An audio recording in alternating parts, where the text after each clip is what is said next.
കോതമംഗലം ജനതയുടെ ചിരകാല അഭിലാഷമായിരുന്ന ആധുനിക പൊതുശ്മശാനത്തിന്റെ നിർമ്മാണം ദ്രുതഗതിയിൽ പുരോഗമിക്കുന്നു.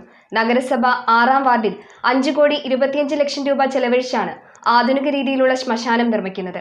നിർമ്മാണം സമയബന്ധിതമായി പൂർത്തിയാക്കുമെന്ന് നഗരസഭ വൈസ് ചെയർപേഴ്സൺ സിന്ധു ഗണേശൻ പറഞ്ഞു. കോതമംഗലം ജനതയുടെ ചിരകാല അഭിലാഷമായിരുന്ന ആധുനിക പൊതുശ്മശാനത്തിന്റെ നിർമ്മാണം ദ്രുതഗതിയിൽ നടന്നുവരികയാണ്.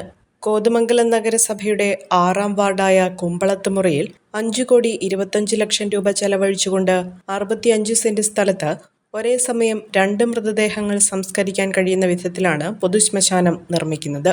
ബന്ധുക്കൾക്ക് അവരുടെ ആചാരാനുഷ്ഠാനങ്ങൾ പ്രകാരമുള്ള കർമ്മങ്ങൾ നടത്തുന്നതിനുള്ള സൗകര്യത്തോടുകൂടിയ ആധുനിക ഗ്യാസ് ക്രെമറ്റോറിയമാണ് നിർമ്മിക്കുന്നത്.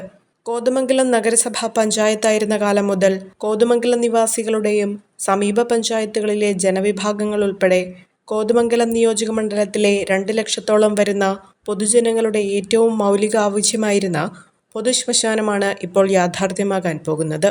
പതിറ്റാണ്ടുകളായി കോതമംഗലത്തിന്റെ പൊതുസമൂഹം ഉന്നയിച്ചു വരുന്ന പ്രധാന ആവശ്യം ഇപ്പോൾ യാഥാർത്ഥ്യമാക്കാൻ കഴിഞ്ഞതിൽ ഏറെ സന്തോഷമുണ്ടെന്നും നിർമ്മാണ പ്രവർത്തനങ്ങൾ സമയബന്ധിതമായി പൂർത്തിയാക്കി ഉടനെ ഉദ്ഘാടനം ചെയ്യാൻ കഴിയുമെന്നും നഗരസഭാ വൈസ് ചെയർപേഴ്സൺ സിന്ധു ഗണേശൻ പറഞ്ഞു.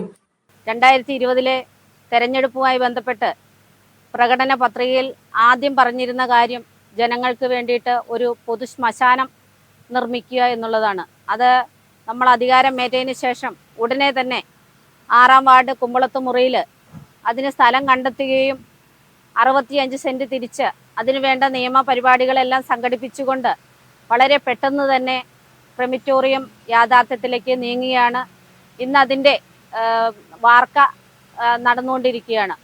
അപ്പോൾ അതുകൊണ്ട് തന്നെ ജനങ്ങളോട് പറഞ്ഞിട്ടുള്ള കാര്യങ്ങളെ ഇടതുപക്ഷ ഗവൺമെൻറ് നല്ല രീതിയിൽ പറഞ്ഞ കാര്യങ്ങൾ പാലിക്കുന്ന തരത്തിലേക്ക് മുന്നോട്ട് പോയിട്ടുണ്ട് എന്നുള്ള കാര്യമാണ് ഇവിടെ പറയാനുള്ളത്. എല്ലാവരുടെയും സഹകരണമാണ് ഈ സമയത്ത് ആവശ്യം. MLA അടക്കം നമുക്കിതിന് ഫണ്ട് ലഭിച്ചിട്ടുണ്ട്. കാരണം നമ്മുടെ കിഫ്ബിയുടെ 4 കോടി രൂപയും MLAയുടെ 1 കോടി രൂപയും നഗരസഭയുടെ 25 ലക്ഷവും ചേർന്ന ഏകദേശം 5,15 കോടി രൂപയാണ് നമ്മൾ ക്രെമറ്റോറിയത്തിന് ചെലവഴിക്കുന്നത്. നമ്മുടെ ഈ പണി തീർന്നു കഴിഞ്ഞ ഉടനെ തന്നെ നമ്മുടെ റോഡ് നിർമ്മാണം ആരംഭിക്കും. അതിനുശേഷം അതിൻ്റെ അടിസ്ഥാന സൗകര്യങ്ങളെല്ലാം നടപ്പിലാക്കിക്കൊണ്ട് ഉടനെ തന്നെ ക്രെമറ്റോറിയം ഉദ്ഘാടനം ചെയ്യാൻ കഴിയുമെന്ന് തന്നെയാണ് പ്രതീക്ഷ. ഒരു കുടുംബത്തിന് ആവശ്യമായ എല്ലാ വസ്ത്രങ്ങളും ഹോൾസെയിൽ വിലയിൽ ഇപ്പോൾ സ്വന്തമാക്കാം. ഇന്ന് തന്നെ സന്ദർശിക്കൂ A1 textiles, Nehru park, Muvattupuzha.